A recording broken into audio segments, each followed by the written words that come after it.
Hi friends, मैं हूं मोहित मिश्रा और आपका एक बार फिर से स्वागत है मेरे चैनल एमपीपीएससी क्रैक में। कल हमने बात की थी गुप्ता पीरियड की, उसके administration, economy, cultural and religion aspects के बारे में बात की थी।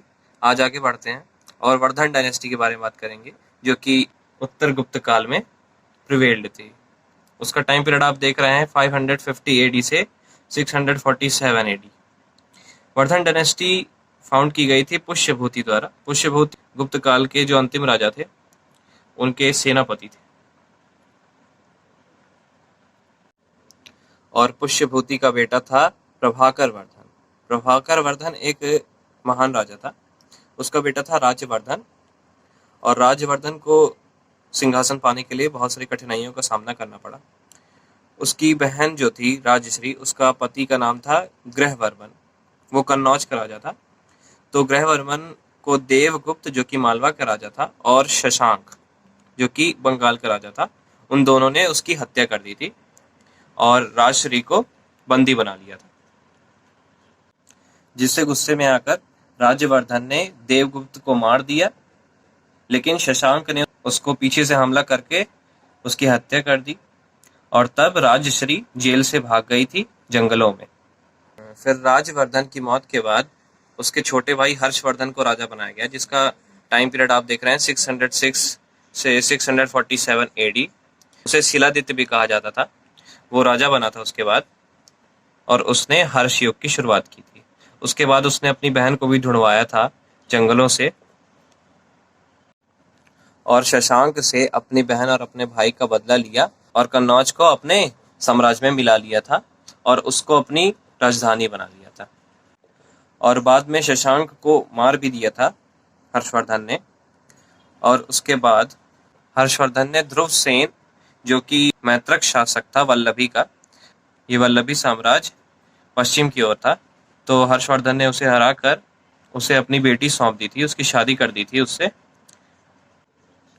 जिससे कि उसका साम्राज्य पश्चिम की ओर से सुरक्षित हो चुका था। हर्षवर्धन अपने राज्य के फैलाव के लिए साउथ की तरफ बढ़ा, दक्षिण की तरफ, और उसने पुलकेशिन सेकंड से नर्मदा के तट पर युद्ध किया। जो पुलकेशिन द्वितीय था, वो चालुक्य साम्राज्य का राजा था, चालुक्य वंश का राजा था। उसने हर्षवर्धन को हरा दिया था। ये उसकी पहली और अंतिम हार थी। उसके बाद उन दोनों में संधि हो गई, और पुलकेशिन ने ही हर्षवर्धन को सकल उत्तर पथेश्वर के नाम से पुकारा था। हर्षवर्धन ने धीरे धीरे अपने साम्राज्य को उत्तर की ओर फैलाया और पूर्वी राजस्थान पर भी कब्जा किया, और गंगा घाटी से लेकर असम तक भी अपने साम्राज्य को फैलाया। चीन से एक राजदूत आया था, उसका नाम था हुएनसांग, जो कि उसी के साम्राज्य में 8 साल तक रुका, और उसने कई किताबें लिखी, जिसमें हर्षवर्धन के बारे में भी उसने कई चीज़ें लिखी हैं। उसने अपनी बुक में हर्षवर्धन के द्वारा गठित 2 असेंबलीज के बारे में, 2 सभाओं के बारे में लिखा हुआ है। मैंने यहाँ पे दोनों को बताया है, दोनों लिखा हुआ है मैंने यहाँ। पहली है कन्नौज असेंबली और दूसरी थी प्रयाग असेंबली। तो जो कन्नौज सभा थी, उसे हुएनसांग के सम्मान में ही रखा गया था, और बौद्ध धर्म के प्रचार के लिए उसका गठन किया गया था। और जो प्रयाग सभा थी, वो हर धार्मिक त्योहार में गठित की जाती थी। हर 5 साल के अंत में, जब गंगा, यमुना और सरस्वती का संगम होता था, वहां पर कुंभ का मेला लगाया जाता था, जो कि आज भी बहुत प्रसिद्ध है। हर्षवर्धन एक शैव था, शिव भक्त था, लेकिन वो अन्य धर्मों के अन्य भगवानों का भी सम्मान करता था। वो धीरे धीरे फेमस होता गया, और वो हर साल जो भी कर मिलता था 100 गांवों से, उन्हें नालंदा के मेंटेनेंस में लगाता था। वहां के जो भी संसाधन थे, उनकी व्यवस्था के लिए खर्च करता था। और क्योंकि उसका कोई उत्तराधिकारी नहीं था, इसलिए उसकी मौत के बाद उसके मिनिस्टर, उसका जो मंत्री था अरुणाश, वही राजा बना। हर्षवर्धन एक महान राजा के साथ साथ एक महान लेखक भी था। उसने 3 संस्कृत नाटक लिखे थे, नागानंद, रत्नावली और प्रियदर्शिका। तो अभी हमने बात की हर्षवर्धन और वर्धन डायनेस्टी की। उस टाइम पर नॉर्थ में तो हर्षवर्धन का राज था, वर्धन डायनेस्टी का राज था, लेकिन साउथ में कौन से किंगडम्स थे, उन 2 किंगडम्स के बारे में आइए देखते हैं। उस समय के साउथ किंगडम्स जो कि बहुत फेमस थे, उनमें आते हैं बादामी के चालुक्यास और कांची के पल्लव। तो जो वाटापी और बादामी के चालुक्य थे, उन्होंने बादामी या वाटापी को ही अपनी राजधानी बनाया था। प्रेजेंटली वो बागलकोट कर्नाटक में है। और उस साम्राज्य का सबसे फेमस रूलर जो था, प्रसिद्ध शासक जो था, वो था पुलकेशिन सेकेंड, जिसने कि हराया था हर्षवर्धन को। और उस राजा के बारे में उसके कवि रवि कीर्ति ने ऐहोल शिलालेखों में विस्तार से वर्णन किया है। उसने फारसी या पर्शियन राजाओं के दरबार में भी कई राजदूत भेजे थे और चीन का ह्वेनसांग भी उसके दरबार में आया था।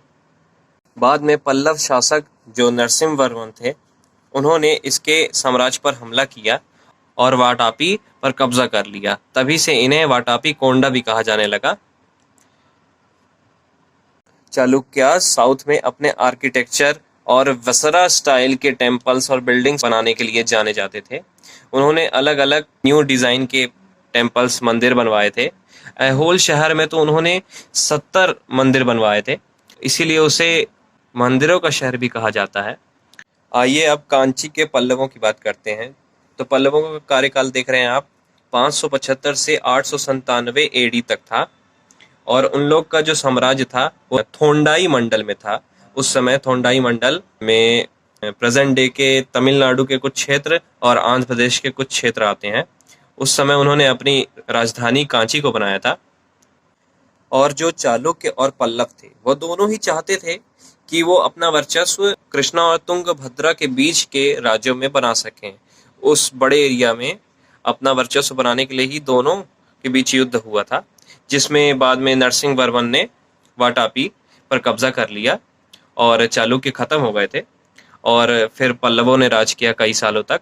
और जो पल्लव थे, उन लोग ने द्रविड़ स्टाइल के टेम्पल्स, अलग अलग मंदिर बनवाए थे, अलग अलग बिल्डिंग्स बनवाई थी। तो ये थे साउथ किंगडम्स, दक्षिण के साम्राज्य। और उत्तर में हमने हर्षवर्धन और वर्धन वंश की बात की।